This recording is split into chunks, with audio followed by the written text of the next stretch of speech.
রণবীর সিংকে বিয়ে করলেন দীপিকা। দুজনেই সন্তান নিয়ে এখন সুখে সংসার করছেন। তবে হঠাৎই বলিউডের হাওয়ায় নতুন খবর, রণবীর ও দীপিকা নাকি আবার ঘনিষ্ঠ।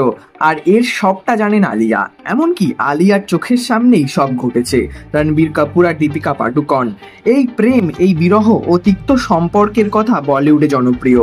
রণবীরের সঙ্গে ব্রেকআপ হওয়ার পর থেকে কিভাবে মানসিক যন্ত্রণা ঘিরে ধরেছিল দীপিকাকে, তাও সবাই জানে। রণবীর এরপর আলিয়ার প্রেমে পড়লেন, বিয়েও করলেন। অন্যদিকে রণবীর সিংকে বিয়ে করলেন দীপিকা।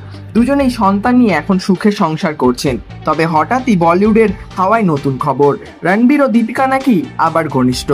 আর এর সবটা জানেন আলিয়া। এমনকি আলিয়ার চোখের সামনেই সব ঘটছে। ব্যাপারটা একটু খোলসা করে বলা দরকার। পুরো গল্পটাই আসলে ফিল্মি। পরিচালক সঞ্জয় লীলা বনসালি রণবীর কাপুর, আলিয়া ভাট, বিকি কৌশলকে নিয়ে তৈরি করছেন লাভ অ্যান্ড ওয়ার নামে একটি ছবি।